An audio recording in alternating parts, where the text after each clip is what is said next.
Bonjour, je suis Jean-Marie Buterlin, expert en nutrition, rajeunissement, longévité, et j'apporte à ma communauté de l'aide pour ajouter de la vie à leurs années et des années à leur vie. Aujourd'hui, sans plus attendre, je vais vous parler d'une chose très importante, ce sont les régimes pour maigrir. Et pourquoi les régimes pour maigrir ne fonctionnent pas?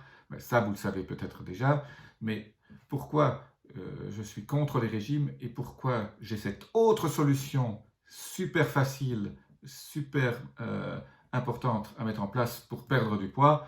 Voilà mon conseil pour perdre du poids de façon durable et ne pas le reprendre. Je passe tout de suite au conseil numéro 1.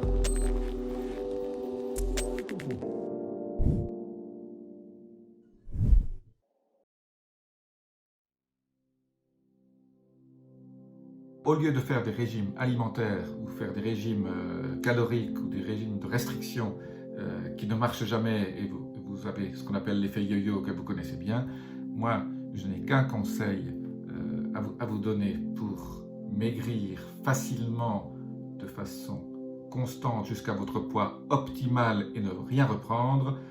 Et ce conseil c'est ne faites pas de régime. Alors vous allez me dire, si je ne fais pas de régime, comment je vais perdre du poids? Eh bien, voilà les 5 choses à faire pour ne pas faire de régime et qui vont vous permettre de perdre du poids de façon permanente sans en reprendre. Et je passe tout de suite au conseil numéro 1 qui est en fait très très simple. La chose la plus facile à mettre en route, c'est de ne pas changer votre régime alimentaire de suite, mais de commencer juste à prendre une assiette peut-être un peu plus petite ou à comprimer ou à diminuer vos rations quotidiennes.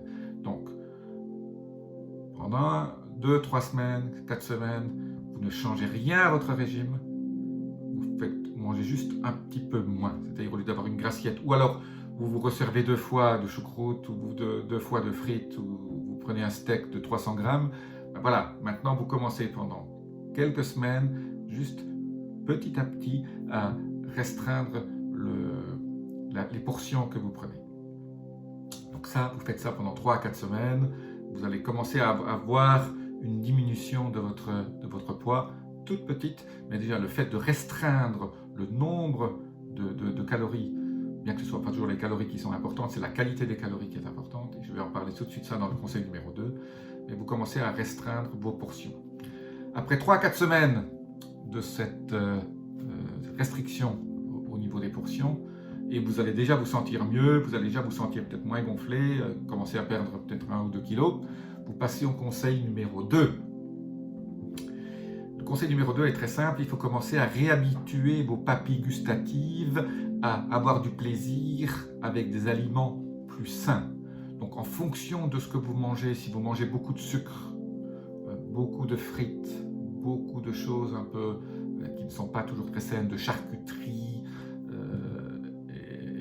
et de choses comme ça, vous allez commencer à éliminer de votre régime, ce que vous mangez, les choses que vous savez qui ne sont pas bonnes, les bonbons, les chocolats très sucrés, les gâteaux, et vous allez commencer à remplacer ça par des choses et rééduquer tout doucement. Le secret, c'est doucement vos papilles gustatives à avoir du plaisir. Parce que si vous aimez actuellement aujourd'hui manger un sorbet tous les soirs, et si vous supprimez le sorbet, vous allez être frustré et vous allez revenir à votre sorbet 15 jours après et reprendre du poids. Donc ça, c'est pas du tout la bonne solution. La bonne solution, c'est une rééducation permanente à vie de vos papilles gustatives, et c'est possible, je l'ai fait. Moi aussi, j'étais en léger surpoids il y a une vingtaine d'années, et j'ai réussi à retrouver mon poids normal en rééduquant mes papilles gustatives, parce que j'avais aussi perdu beaucoup de sensations au niveau gustatif, parce que je mangeais trop de sucre. J'adorais les cerbois et les glaces. Voilà. Et donc maintenant, je mange une glace ou un sorbet 2 à 3 fois par mois, mais c'est un plaisir immense, parce que finalement vos papilles se sont habituées, quand vous mangez beaucoup de sucre, ils s'habituent à recevoir toujours plus de sucre, donc il faut toujours plus pour avoir la même sensation dans votre tête que le papille gustatif envoie des des informations à votre cerveau de plaisir, et donc vous augmentez votre dopamine et qui vous donne un sentiment de bien-être. Mais ces niveaux de dopamine que vous devez atteindre demanderont toujours plus de stimulation au niveau de vos papilles gustatives, et donc vous êtes dans un cercle vicieux. Donc la rééducation de vos papilles gustatives avec des aliments plus sains et qui vous donnent autant de satisfaction est importante. Alors comment on fait ça? C'est très simple. Si vous aimez les sorbets, d'abord, au lieu d'en manger 3 fois par semaine, vous n'en mangez plus qu'une fois par semaine. Vous aurez d'autant plus de plaisir à manger. Au lieu de manger une grosse portion, 3 boules, vous n'en mangez que 2, et puis plus qu'une. Et puis, au lieu de prendre un dessert très sucré, vous pouvez prendre un dessert moins sucré, un fruit, ou des fruits rouges, surtout, que j'adore, ou alors un sorbet pamplemousse sans sucre que vous faites vous-même. Là, il faut être inventif, il faut commencer à diminuer l'excitation de vos papilles gustatives via le sucre en lui donnant d'autres choses, peut-être aussi légèrement sucrées, un chocolat. Voilà, vous commencez, si vous adorez le chocolat et que vous mangez un chocolat normal au départ, vous prenez un chocolat à 60%, puis vous passez à 70%, puis vous passez à 80%, puis vous passez à 90%, et puis à 95%. Mais ça, sur une période peut-être de 6, 8 ou 10 semaines. Et donc cette rééducation doit être lente, sinon elle ne sera pas tenable à long terme. Et si vous adorez les frites, voilà, vous commencez après peut-être à passer aux frites de patates douces, et après peut-être à la purée de patates douces. Si vous avez besoin de féculents, si vous adorez le riz, vous avez déjà commencé à diminuer vos portions, vous passerez peut-être au riz complet avec encore moins.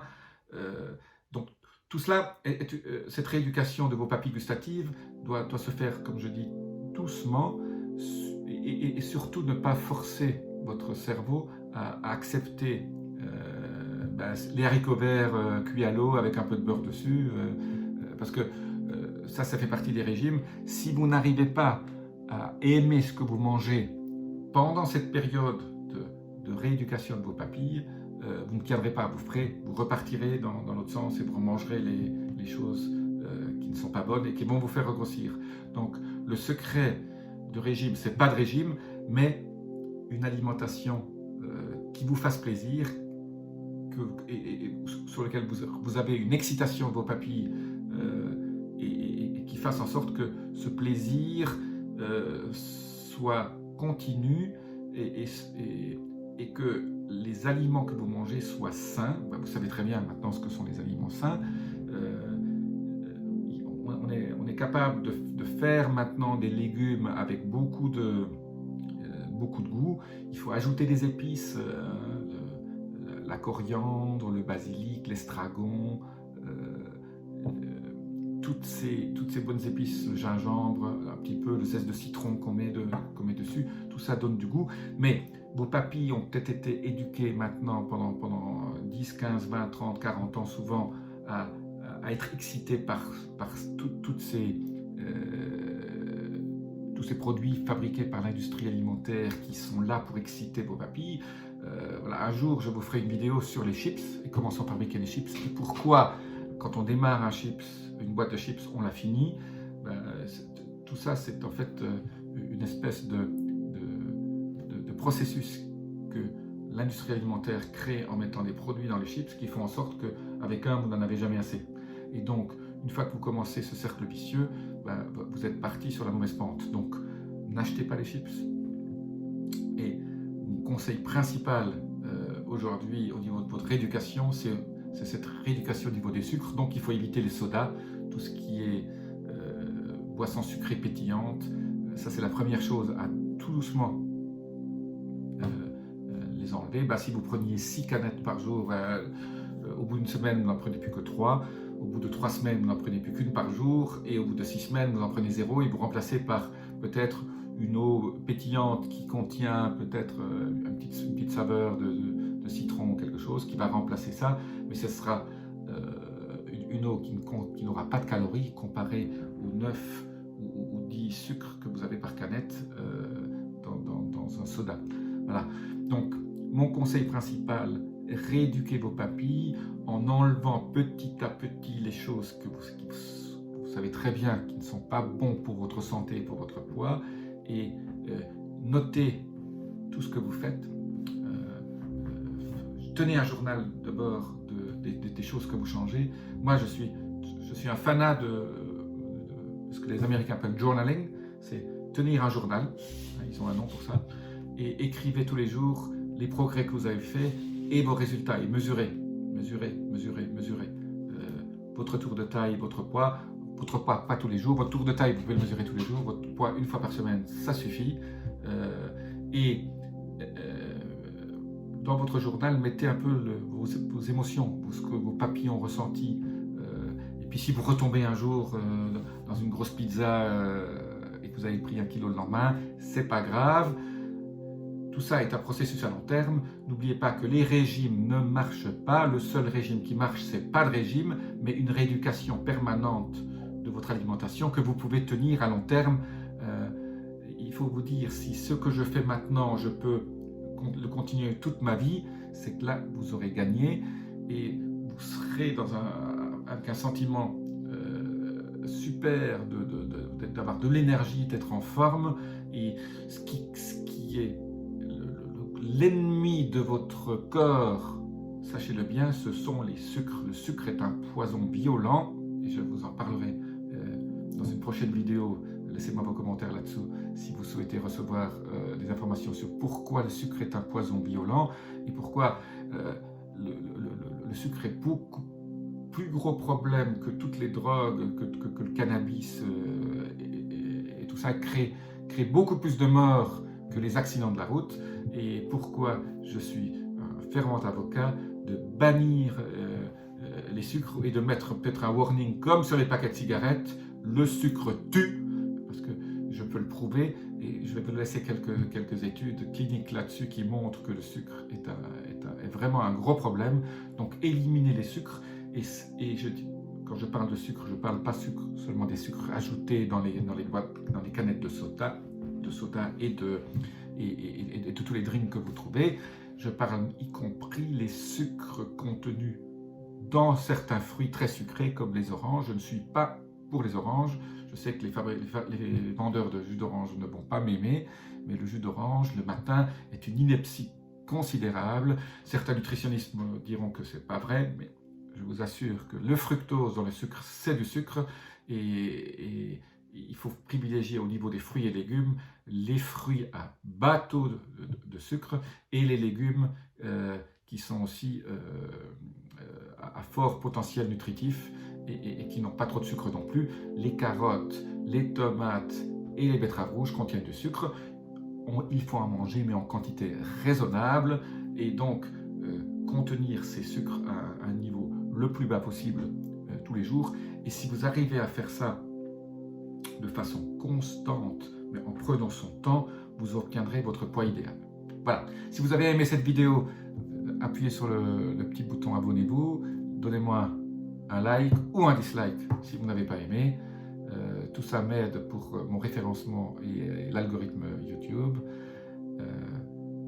Je vous verrai dans une prochaine vidéo avec d'autres clés pour rajeunir, pour obtenir un poids idéal, pour vous sentir plein d'énergie. Et je vous dis à bientôt et namasté.